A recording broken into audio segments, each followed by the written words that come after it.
ನಾವು ಮೇರ ಅಂತೇಳಿ ಮಾಡ್ತೀವಿ.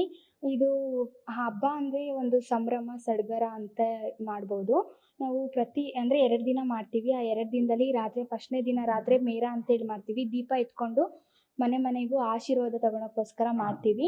ಮತ್ತು ನೆಕ್ಸ್ಟ್ ದಿನ ಹೂವು ತಗೊಂಡು ಎಲ್ಲರೂ ಅಲಂಕಾರವಾಗಿ ರೆಡಿಯಾಗಿ ಹೂವು ಮತ್ತು ಸಗಣಿನ ಎತ್ಕೊಂಡು ಆಮೇಲೆ ಕಿತ್ಕೊಂಬಂದು ಪ್ರತಿ ಮನೆಗೂ ಹೋಗಿ ಅವ್ರ ಹಿರಿಯರ ಆಶೀರ್ವಾದ ಜೊತೆಗೆ ಆ ಹೂವು ಮತ್ತು ಸಗಣಿನ ಪ್ರತಿ ಬಾಗಿಲಿಗೂ ಕೂಡ ಹಾಕಿ ಅವ್ರು ಪೂಜೆ ಮಾಡಿರ್ತಾರಲ್ಲ ಹಿರಿಯರ್ದಂತಲೇ ಇದು ಹಿರಿಯರ ಪೂಜೆ ಅಂತಲೂ ಹೇಳ್ಬೋದು.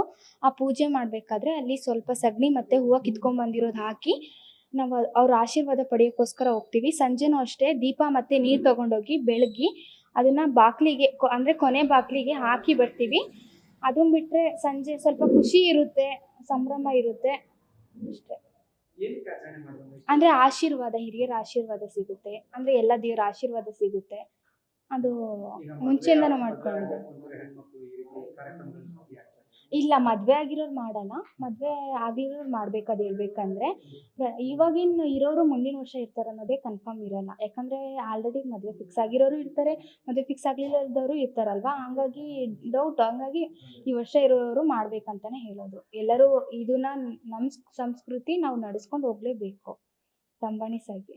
2 ದಿನ ದೀಪಾವಳಿ ಆಚರಣೆ ಮಾಡ್ತೀವಿ. ನಿನ್ನೆ ನೈಟ್ ಮೇರ ಅಂತ ಮಾಡ್ತೀವಿ. ಎಲ್ಲರೂ ಮನೆಗೆ ಹೋಗಿ ಎಲ್ಲರ ಮನೆಗೂ ಮೇರ ಅಂತ ಮಾಡಿ ಹಿರಿಯರ ಆಶೀರ್ವಾದ ತಗೊಂಡು ಅವ್ರ ಮನೆಯಲ್ಲೆಲ್ಲ ಅವ್ರ ಹೆಸರು ಹೇಳಿ ಹಾಡು ಹೇಳ್ಕೊತ ಎಲ್ಲ ಮೇರ ಅಂತ ಮಾಡಿ ಬರ್ತೀವಿ. ಆಮೇಲೆ ಬೆಳಗ್ಗೆ ಎದ್ದು ಹೋಗಿ ಹೊಲದಲ್ಲೆಲ್ಲ ತಂಗಟೆ ಹೂವು ತಗೊಂಡು ಮತ್ತೆ ಸಗಣಿ ತಗೊಂಡು ಮನೆಗೆ ಹೋಗಿ ಬಾಗ್ಲ ಹತ್ರ, ಅಡುಗೆ ಮನೆ ಹತ್ರ ಮತ್ತೆ ದೇವ್ರ ಹತ್ರ ಎಲ್ಲ ಇಟ್ಟು ಅವ್ರ ಮನೆಯಲ್ಲಿರೋರೆಲ್ಲ ಹೆಸರು ಹೇಳಿ ಆಶೀರ್ವಾದ ತಗೊಂಡು ಮತ್ತೆ ನಾವು ಮುಂದಿನ ದಿನಗಳು ಚೆನ್ನಾಗಿರ್ಬೇಕಂತ ಆಶೀರ್ವಾದ ತಗೊಂಡು ಅವರಿಗೆಲ್ಲ ಹಾರೈಸಿ ಬರ್ತೀವಿ.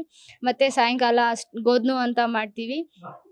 ಅದರಲ್ಲಿ ನಾಯಕರ ಮನೆಯಲ್ಲಿ ಅವ್ರು ಸೇರು ನೀರು ಎಲ್ಲ ಕೊಡ್ತಾರೆ. ಅದನ್ನ ಇಸ್ಕೊಂಡು ಮನೆಗೆ ಹೋಗಿ ಬಾಗ್ಲ ಹತ್ರ ಹಾಡು ಹೇಳ್ಕೊಂಡು ಮತ್ತೆ ಹಾರೈಸಿ ಬರ್ತೀವಿ. ಮತ್ತೆ ನಾವು ಆಶೀರ್ವಾದ ತಗೊಂಡು ಬರ್ತೀವಿ. ಮತ್ತೆ ಇವತ್ತಿನ ಆಧುನಿಕ ಯುಗದಲ್ಲಿ ವಿಶೇಷವಾಗಿ ಈಗಲೂ ಕೂಡ ನೀವು ಈಗ ಆಚರಣೆ ಮಾಡ್ಕೊಂಡು ಬರ್ತಿದ್ರೆ ಹೇಗೆ ಅನಿಸ್ತಿದೆ ನಿಮಗೆ? ತುಂಬಾ ಖುಷಿ ಆಗುತ್ತೆ.